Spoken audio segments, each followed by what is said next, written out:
Hello student, कैसे हो सभी। उम्मीद करता हूँ आप लोग अच्छे होंगे और स्वस्थ होंगे। स्टूडेंट, आज के वीडियो में बात करने वाले हैं पैकेजिंग मटेरियल के इंपॉर्टेंट एमसीक्यूज क्वेश्चन के बारे में। चलिए सीधे हम क्वेश्चन की तरफ चलते हैं और स्टार्ट करते हैं। सबसे पहला क्वेश्चन स्टूडेंट की, what is the main purpose of packaging material. Packaging जो सामग्री होती है उसका मुख्य उद्देश्य होता क्या है। आपके सामने चार ऑप्शन दिया गया है ना। डेकोरेशन, प्रोटेक्शन, है ना, आइडेंटिफिकेशन या फिर ट्रांसपोर्टेशन। इसका सही उत्तर क्या हो जाएगा। मेन जो पर्पज होता है, मेन जो उद्देश्य होता है वह क्या होता है स्टूडेंट, आपसे बताएंगे। उद्देश्य होता है प्रोटेक्शन के लिए। किसी भी पैकेजिंग का काम सबसे मुख्य जो उद्देश्य होता है वह किसी भी ड्रग को प्रोटेक्ट करना होता है। ठीक है, चलिए यहाँ पे देखिए ऑप्शन नंबर बी बता रहा है ना। पैकेजिंग मटेरियल दवा को मॉइस्चर, लाइट, एयर और जो होता है ना कंटामिनेशन से बचाता है ताकि ड्रग को स्टेबल रखा जा सके, इस ड्रग आपका खराब ना हो, है ना। और ट्रांसपोर्ट करने में भी सुविधा होती है, लेकिन सबसे मेन उद्देश्य होता है दवा की प्रोटेक्शन करना। ठीक है, चलिए दूसरा क्वेश्चन है आप सभी के लिए कि निम्नलिखित में से प्राइमरी पैकेजिंग मटेरियल कौन सा है। Which of the following is a primary packaging material? सबसे प्राइमरी पैकेजिंग मटेरियल क्या होता है। कार्टून, लेबल, बॉटल या फिर रैपर। आप सभी बताएंगे स्टूडेंट, इसका सही उत्तर क्या हो जाएगा। सही उत्तर हो जाएगा आपका बॉटल सबसे प्राइमरी पैकेजिंग मटेरियल होता है। ठीक है, एग्जाम के पॉइंट ऑफ व्यू से काफी ज्यादा इंपॉर्टेंट ये क्वेश्चन भी रहता है ना। चलिए बॉटल हो गया आपका प्राइमरी पैकेजिंग मटेरियल, दवा के सीधे संपर्क में रहती है, जैसे कि बॉटल हो गया, ब्लिस्टर हो गया, वॉयल हो गया। ये अगर ये ऑप्शन आपको दिखे तो सबसे प्राइमरी पैकेजिंग मटेरियल ये होते हैं।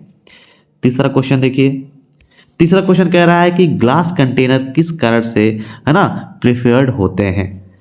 Why are glass containers preferred. जब हम कोई भी दवा की बात करते हैं, किसी भी लिक्विड की बात करते हैं, तो हम सबसे ज़्यादा प्राथमिकता देते हैं, है ना, ग्लास कंटेनर को। तो वो क्यों। चीप होता है, रिएक्टिव होता है ना, या फिर इम्प्रेबल होता है, या फिर फ्लेक्सिबल होता है।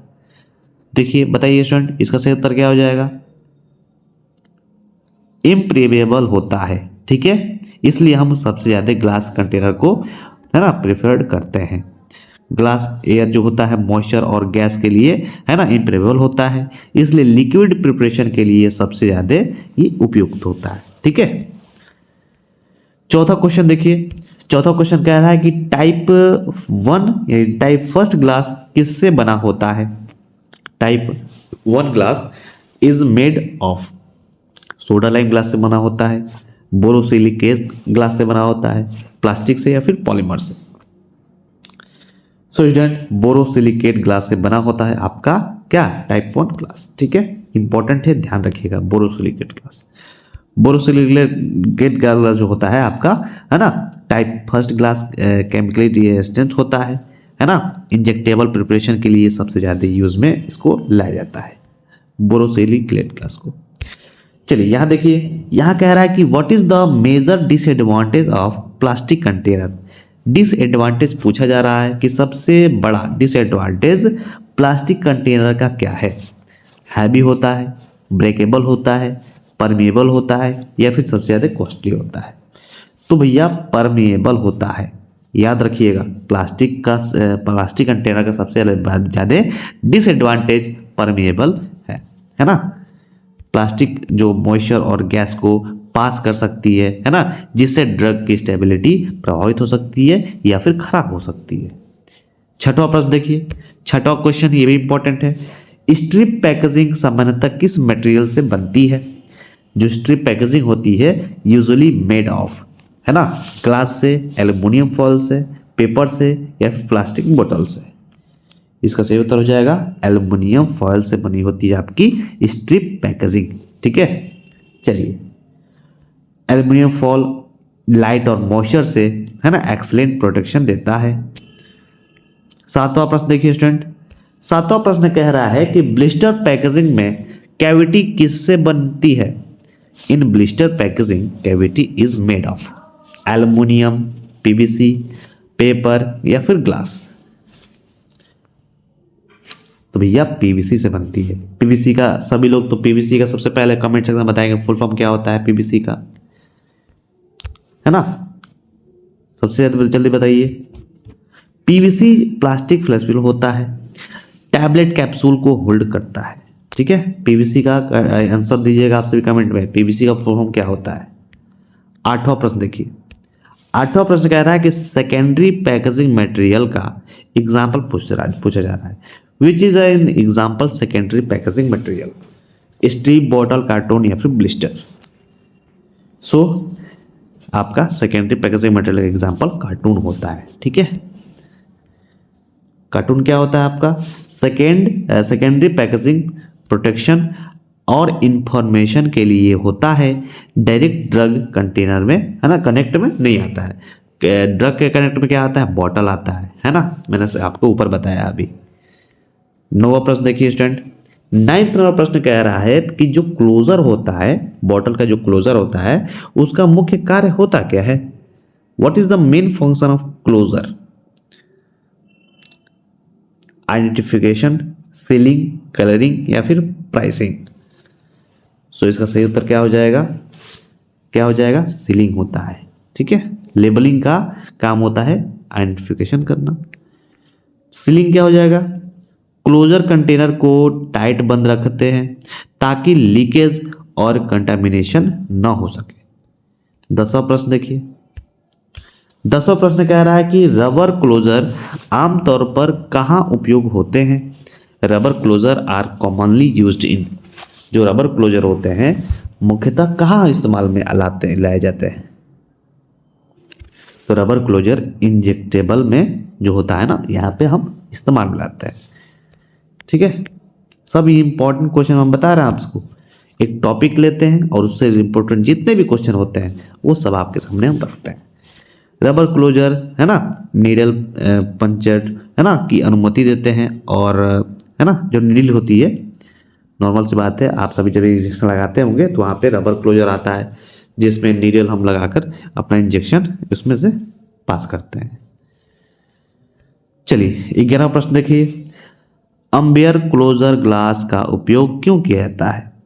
Why is amber coloured glass used, attractive look के लिए, लो कॉस्ट के लिए, लाइट प्रोटेक्शन के लिए या फिर स्ट्रेंथ के लिए।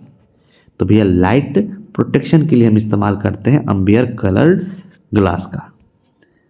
ठीक है, अम्बियर ग्लास लाइट सेंसिटिव ड्रग होता है जो कि डिग्रेडेशन से बचाता है। चलिए स्टूडेंट 12वां प्रश्न देखिए, 12वां प्रश्न कह रहा है कि एल्युमिनियम फॉयल किस प्रकार का बैरियर देता है। Aluminium foil provide which type of barrier, बताएंगे स्टूडेंट जल्दी से आप सभी कमेंट्स के माध्यम से। कंप्लीट बैरियर देता है। ठीक है,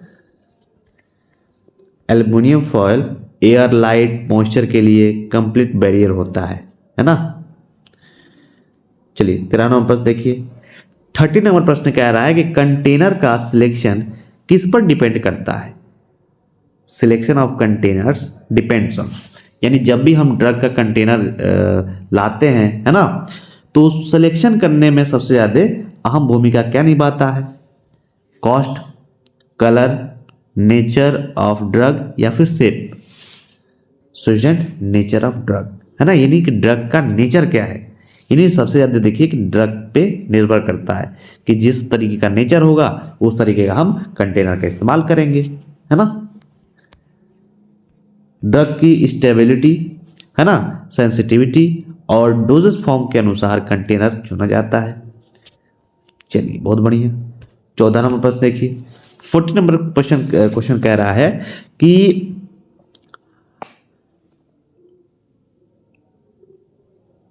कोलैप्सिबल ट्यूब्स का उपयोग किसके लिए होता है।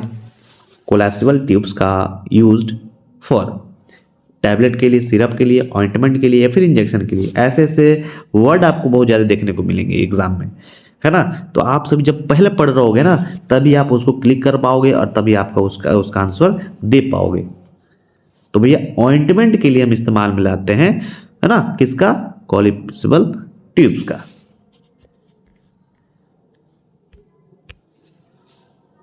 कोलैप्सिबल ट्यूब्स, है ना, कंटामिनेशन कम करते हैं और सेमी सॉलिड ड्रग्स के लिए आइडियल होते हैं। चलिए लास्ट प्रश्न और आखिरी प्रश्न देखिए स्टूडेंट, कह रहा है कि पैकेजिंग मटेरियल का ड्रग पर क्या प्रभाव नहीं होना चाहिए। Packaging material should not have which effect on drug. बताएंगे स्टूडेंट, पैकेजिंग मटेरियल का ड्रग पर क्या प्रभाव नहीं होना चाहिए। प्रोटेक्टिव, रिएक्टिव, स्टेबल या फिर सेफ। इसका सही उत्तर क्या हो जाएगा, नहीं होना चाहिए, रिएक्टिव। ठीक है, चलिए स्टूडेंट देख लीजिए explanation. Packaging material chemically inert होना चाहिए ताकि ड्रग के साथ रिएक्शन ना करे। ठीक है, तो उम्मीद करता हूँ कि आपको अच्छा लगा होगा, ऐसे क्वेश्चन इंपॉर्टेंट है ना। तो स्टूडेंट ऐसे वीडियो देखने के लिए आप हमको सब्सक्राइब कर सकते हैं, फॉलो कर सकते हैं, और इस वीडियो को अपने मित्रों में शेयर जरूर कीजिएगा ताकि उनको पता चले कि यहाँ पे क्लासेस डेली चलती हैं और डेली एमसीक्यूज कराया जाता है आपके प्रैक्टिस के लिए, मॉक टेस्ट। ठीक है, तो और आपका एक लाइक और एक सब्सक्राइब और एक शेयर हमको मोटिवेशन देता है कि ऐसी वीडियोस आपके लिए हम डेली बनाते रहें। सो उम्मीद करता हूँ कि वीडियो अच्छी लगी होगी, अगर अच्छी लगी होगी तो लाइक शेयर सब्सक्राइब कर सकते हैं। चलिए मिलते हैं आपसे अगले वीडियो में, तब तक अपना ख्याल रखिए। जय हिंद, जय भारत।